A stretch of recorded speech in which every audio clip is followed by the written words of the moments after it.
Salam Ibu Bapak, Saudara-saudari yang dikasihi Tuhan Yesus Kristus. Puji syukur kepada Tuhan, saat ini kita berjumpa kembali dengan saya, MPS, melalui program pesan suara 5 menit via YouTube hari ini yang ke-105 dengan tema Tidak Tahu Berterima Kasih. Sebelum mendengarkan firman Tuhan, mari kita berdoa. Bapa di surga, kami bersyukur atas kasih setiamu yang menjaga dan melindungi kami sampai saat ini. Kami mau mendengarkan firman-Mu, kiranya Tuhan berkenan berbicara kepada kami. Dalam nama Tuhan Yesus. Amin. Pembacaan Alkitab hari ini dari Lukas 17 ayat 11 sampai 19 yang berkata demikian. Dalam perjalanannya ke Yerusalem, Yesus menyusur perbatasan Samaria dan Galilea. Ketika ia memasuki suatu desa, datanglah 10 orang kusta menemui dia.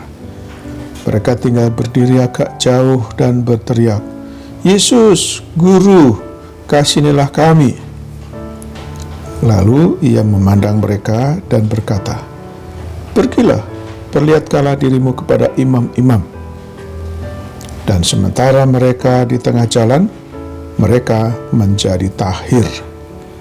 Seorang dari mereka ketika melihat bahwa ia telah sembuh, kembali sambil memuliakan Allah dengan suara nyaring, lalu tersungkur di depan kaki Yesus dan mengucap syukur kepadanya. Orang itu adalah seorang Samaria. Lalu Yesus berkata, "Bukankah ke-10 orang tadi semuanya telah menjadi tahir? Di manakah yang 9 orang itu? Tidak adakah di antara mereka yang kembali untuk memuliakan Allah selain daripada orang asing ini?" Lalu ia berkata kepada orang itu, "Berdirilah, pergilah, imanmu telah menyelamatkan engkau." Ayat nas, ayat yang ke-18 dari Lukas 17. Tidak adakah di antara mereka yang kembali untuk memuliakan Allah selain daripada orang asing ini? Saudara, dalam pembacaan Alkitab hari ini dinyatakan bahwa ada 10 orang yang menderita sakit kusta datang kepada Yesus dan memohon belas kasihannya. "Yesus, Guru, kasihanilah kami." Maka tergeraklah hati Yesus untuk menolong mereka, dan akhirnya ke-10 orang kusta itu pun menjadi tahir.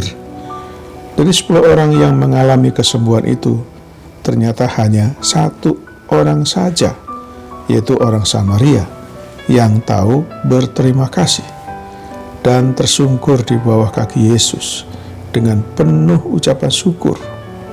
Yesus berkata, "Bukankah ke-10 orang tadi semuanya telah menjadi tahir? Di manakah yang 9 orang itu?" 9 orang yang lain pergi begitu saja, meninggalkan Yesus tanpa ucapan terima kasih. Sudah menjadi rahasia umum apabila orang dalam keadaan tidak berdaya, menderita sakit keras, sedang terlilit utang, atau mengalami masalah yang teramat berat, di mana segala upaya telah dilakukan, tapi tak membuahkan hasil apa-apa, barulah ia menyadari bahwa ia sangat memerlukan Tuhan. Orang itu pun segera mencari Tuhan dengan segenap hati dan berdoa dengan tiada berkeputusan. Ia pun berteriak dan berseru-seru kepada Tuhan meminta pertolongannya. Dan ketika pertolongan dari Tuhan itu datang, barulah dari mulutnya keluar ucapan syukur dan bibir yang memuliakan Tuhan.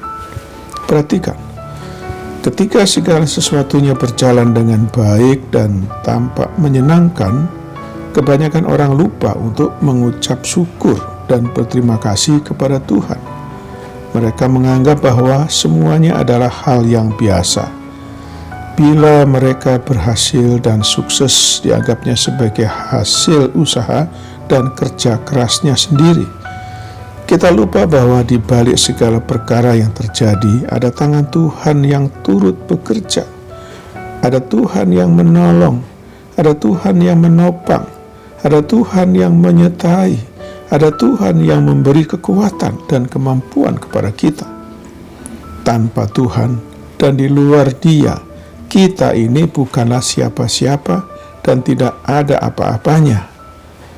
Tuhan menegaskan dalam Yohanes 15 ayat 5b demikian, sebab di luar Aku kamu tidak dapat berbuat apa-apa. Oleh karena itu, sebagai ayat penutup saya bacakan Mazmur 103 ayat 2 yang berkata demikian, pujilah Tuhan hai jiwaku, dan jangan lupakan segala kebaikannya. Demikianlah renungan kita hari ini. Selamat beraktivitas dengan iman dan imun yang teguh. Tuhan Yesus Kristus menyertai dan memberkati kita selalu. Mari kita berdoa. Bapa kami di surga, kami bersyukur atas firman-Mu hari ini. Terima kasih atas pencerahan-Mu bagi kami agar kami belajar tahu diri untuk berterima kasih kepada Tuhan yang selalu menyertai dan memberkati hidup kami. Sekarang kami berdoa bagi saudara kami yang sakit, yang sedang dirawat di rumah atau di rumah sakit. Kiranya Tuhan berkenan menjamah dan menyembuhkannya. Kami berdoa bagi yang bergumul dengan berbagai macam masalah kehidupan, masalah rumah tangga, masalah kebutuhan teman hidup, kebutuhan keuangan, masalah pendidikan, pekerjaan. Kiranya Tuhan berkenan menolong dan memberikan jalan keluar. Berkatilah ya Tuhan seluruh aktivitas kami hari ini. Dalam nama Tuhan Yesus Kristus yang telah mengajarkan kami berdoa. Bapa kami yang di surga, dikuduskanlah nama-Mu. Datanglah kerajaan-Mu, jadilah kehendak-Mu di bumi seperti di surga. Berikanlah kami pada hari ini makanan kami yang secukupnya, dan ampunilah kami akan kesalahan kami, seperti kami juga mengampuni orang yang bersalah kepada kami. Dan janganlah membawa kami ke dalam pencobaan, tetapi lepaskanlah kami daripada yang jahat, karena Engkaulah yang punya kerajaan dan kuasa dan kemuliaan sampai selama-lamanya. Amin. Sekarang terimalah berkat dari Tuhan.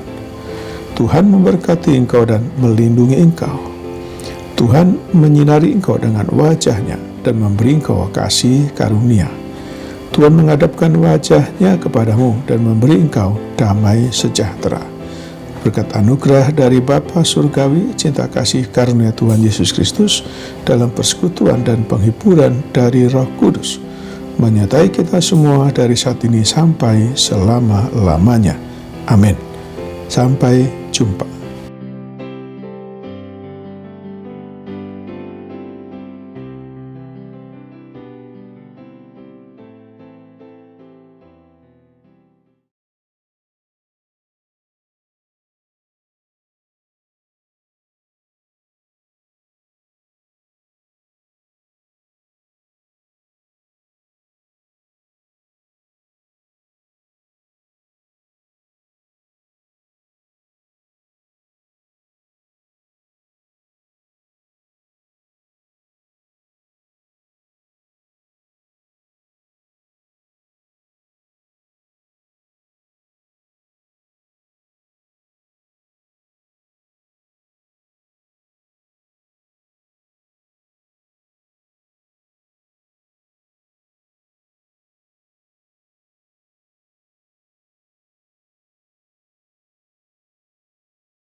Salam Ibu Bapak, saudari yang dikasihi Tuhan Yesus Kristus.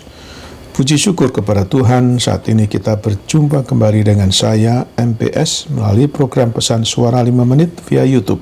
Hari ini yang ke-106 dengan tema Hiduplah dengan Rukun. Sebelum mendengarkan firman Tuhan, mari kita berdoa. Bapa di surga, kami bersyukur atas kasih setiamu yang menjaga dan melindungi kami sampai saat ini. Kami mau mendengarkan firman-Mu, kiranya Tuhan berkenan berbicara kepada kami. Dalam nama Tuhan Yesus. Amin.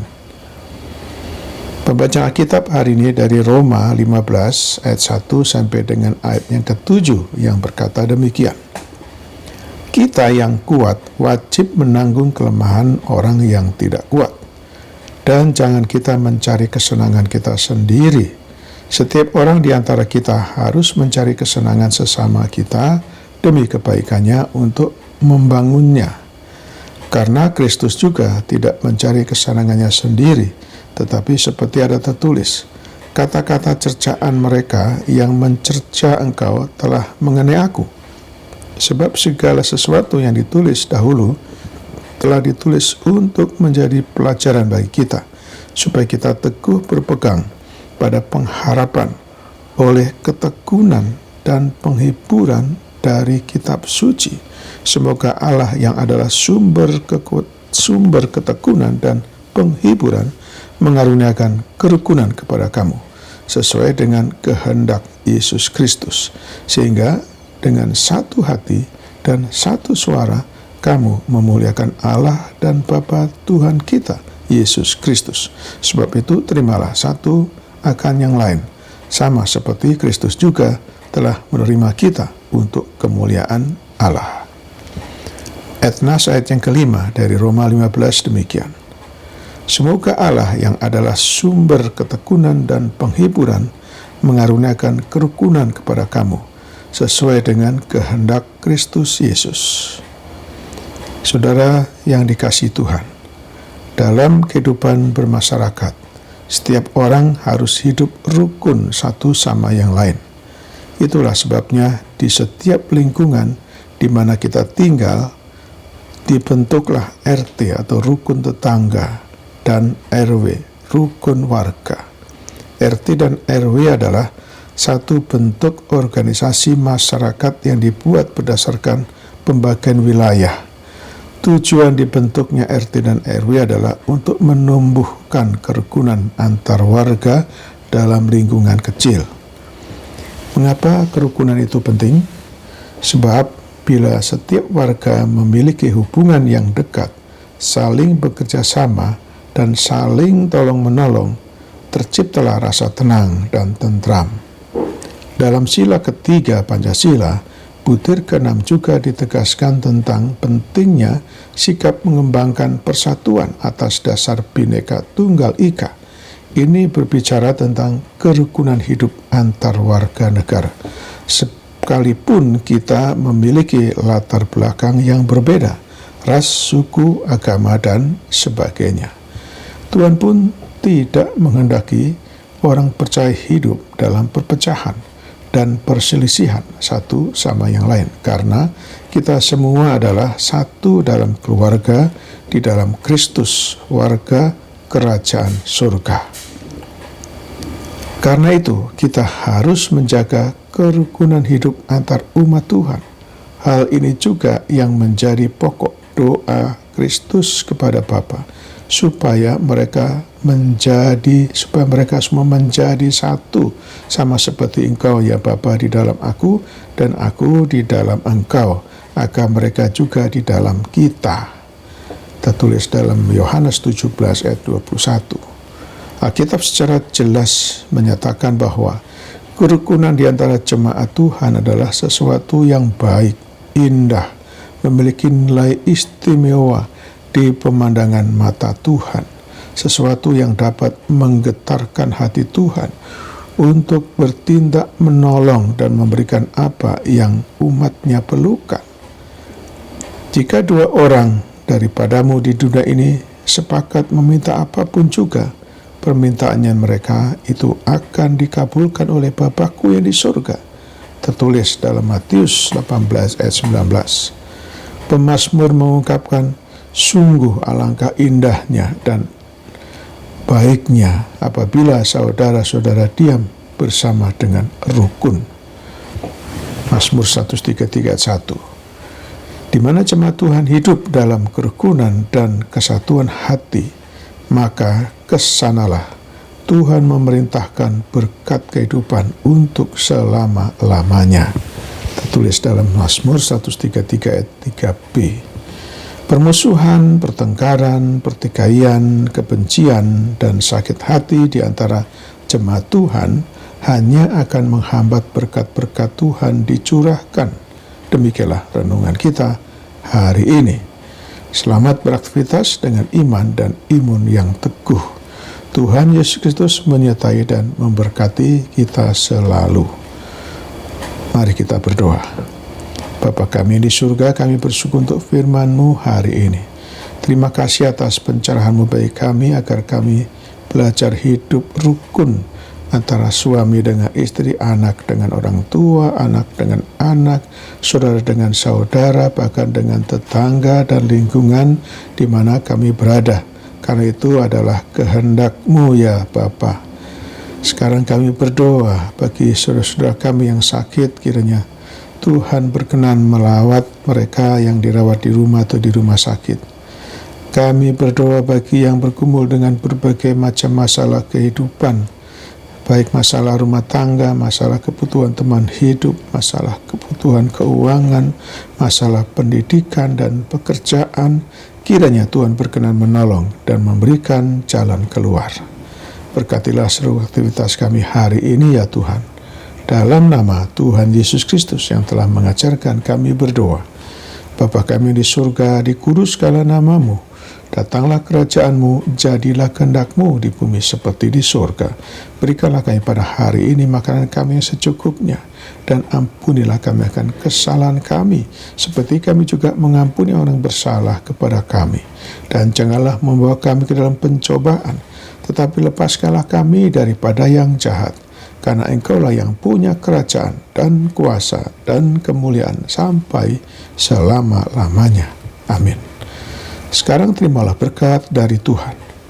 Tuhan memberkati engkau dan melindungi engkau. Tuhan menyinari engkau dengan wajah-Nya dan memberi engkau kasih karunia. Tuhan menghadapkan wajah-Nya kepadamu dan memberi engkau damai sejahtera. Berkat anugerah dari Bapa Surgawi, cinta kasih karunia Tuhan Yesus Kristus, dalam persekutuan dan penghiburan dari Roh Kudus, menyertai kita semua dari saat ini sampai selama-lamanya. Amin.